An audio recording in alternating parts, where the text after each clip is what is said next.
Hockey out on the pond. Thanks, Eric, for that story. But we're going to talk. We're going to talk now about a story that was recently in the Wall Street Journal about how participation nationwide is going down in organized youth sports for soccer, for baseball, for football, and basketball. And the question is why?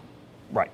And we put this out there to a lot of folks, and folks will say, "Well, nobody's volunteering anymore. Kids don't want to work too hard. It's too expensive because there's pay to play." Others say, "My time is just fine. We got a lot going on." And a friend of mine on Facebook, when I posted this story, said, here's the problem. Kids are lazy, and so are their parents. And when you really thinking about that, I was like, wow. And but when you think about that, do you really think that's the case? Well, he was more about the screen time. Kids would rather sit on their iPhone and play Angry Birds than go outside and shoot baskets. Listen, it's a huge commitment when you're a parent. I mean, now maybe you're even a divorced family. Throw that in there. You're a single parent. You have to work, or two parents are working at the same time. How do you get your kids to practices? Paying for these things, it's not cheap. You know, whether it's the registration of it, and if you have more than one or two kids getting into it, then you're looking at a lot of money. Now, if one plays, the other one can't. But I think part of it too is maybe the parents, maybe they didn't play themselves. Maybe they don't understand the importance of getting kids involved in activities early on, and that's going to lead to better things down the road, I think. I'm not buying it. I think the participation levels... You're fighting the Wall Street Journal? No, I think the studies they've done aren't necessarily reflective of all the sports that are out there, and I'm sure they're much more comprehensive in their reporting than I'm being just in my little go ahead. talks here. But we have other sports now that are becoming... We were just talking about lacrosse and how popular lacrosse has gotten out west, where, like, growing up out west, I didn't even know what lacrosse was, but now it's very popular out there. I know so many girls who are 6 and 7 and 8 years old who are playing hockey. That was never the case. So is that taken into consideration in the study? So I think some of these other sports, for whatever reason, are becoming more popular, and so you're seeing maybe fewer kids playing football, and I think there are plenty of reasons for that, or some of these other sports that we all kind of grew up with, and playing these other sports now that weren't as popular. So you think it's a shift? Well, you talk about a lot of kids now, they think baseball and softball is boring because there's not constant action. So lacrosse, there's constant action, there's constant movement. Hockey, there's constant action and constant movement. I have 3 girls who all play lacrosse. They love it. I think it's a state law now in Connecticut that if you don't, you get put in prison. I mean, you have to play, especially in Fairfield County, right? You have to play lacrosse. Yeah, a lot of lacrosse going on. But to sign the 3 of them up, it's $500. Yeah. And now you've got practices for the older one and the 2 younger ones, or different times, different places. How do you orchestrate that too? So that's part of it too. But I think part of it is too a little bit of the laziness, the computer thing. We find a lot of excitement on the computer. You got to make time though for this. And I thought you brought up a great point. The dual income households. When I grew up, my mom worked a little bit. It wasn't until I got into junior high school that she went back to work full time. She took us to, one of 3 boys took us to all those practices. And we just had a decision in our house, are our kids going to play T-ball this year? They're 4.5 and 6, but one's doing Taekwondo, the other one's doing dance class. Like, when is enough enough? Right, they're stacked up like planes over O'Hare. And I think there is a pushback by some parents to say, enough already. We're just going to concentrate on one sport instead of 3 sports. Well, and let's talk about that over on Sportzedge.com. We've run out of time here. This goes so quickly because you guys are so interesting. So quiet. So brilliant. All right, so we're done here on television for Sportzedge. Stick around. We'll be right back with the television show. We're going to continue our conversation over on Sportzedge.com.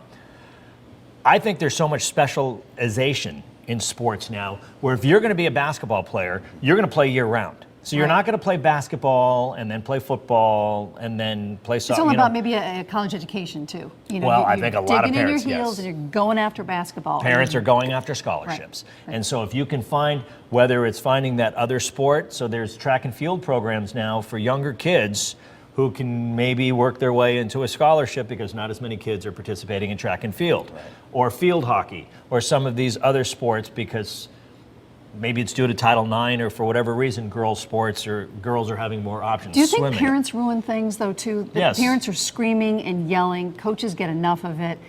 Some coaches have said to me, you know what? I'm all done with this.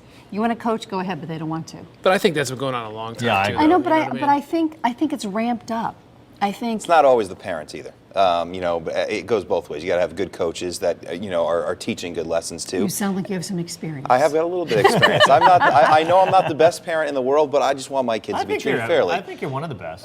Thank you. I appreciate that. On the set.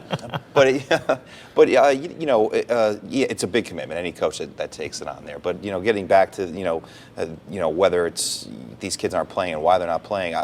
I know I wanted my kids to play and do other things as well. I think it's the exposure and the activity early on for them just leads to good my son is now my oldest, and he really wants to work out and exercise, and it started at a young age for him. I'm hoping that for the girls too. Whether they get scholarships or not, if it happens, that'll be great. If it doesn't, so And be I it. just said to John the other day, my son's almost 5, and he's asked me about hockey.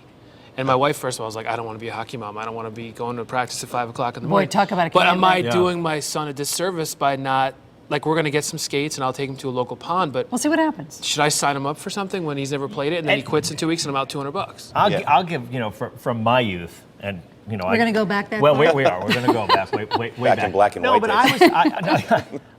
I loved basketball, and I would have made my high school team as a basketball player out of junior high school.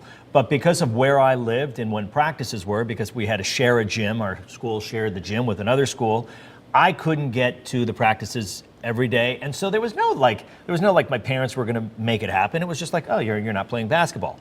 Now, little did they know that I probably could be in the NBA now if they You're not had tall made them. enough. Yeah, well, but no, but you understand. I think, and that's what makes me want to dispute this article, is that parents make their kids' youth sports such a priority that, okay, we're going to rearrange everything to make sure that Keegan goes and plays hockey, rather than, look, if it works, it works. You know what I mean? None of us are, 99.99% of the kids aren't going professional or probably aren't getting a scholarship in whatever sport that's being chosen. I think you have to look at a child and see what do they like. What are they going to skate? Are they going to play ball? And you have to kind of introduce them to a lot of stuff and just see what happens. Yeah, Art? theater. Yeah, true. Yeah. This was on sports, but yeah, we can talk about art too. I can look at it now, though. I'm glad for everything we've done. There's a lot of sacrifice for my oldest, who's 17. I have a 14-year-old, and she's thriving. The twins now are 11 and playing 2 different sports apiece. And you just see a little confidence growing with them, making baskets, scoring goals in lacrosse, the teamwork part of it. Watching my son in a high school game, opponents fall down, he'll go over and help the opponent up. Where a lot of What a kids, nice guy. Well, but those never are do little that. life lessons. What the hell's the matter with him? So, and he's just enjoying the experience and the friendships he's making right now. So it's And I think the important. lessons you get from sports and being dedicated to something and the hard work showing in your ultimate performance, that's all good. But I still am saying I don't think there's less participation in youth sports. I think it just may being spread out to different things. That's All right, what good I'm answer. saying. So tell us what you think, parents. There you Write go. us, call us. On sportsedge.com.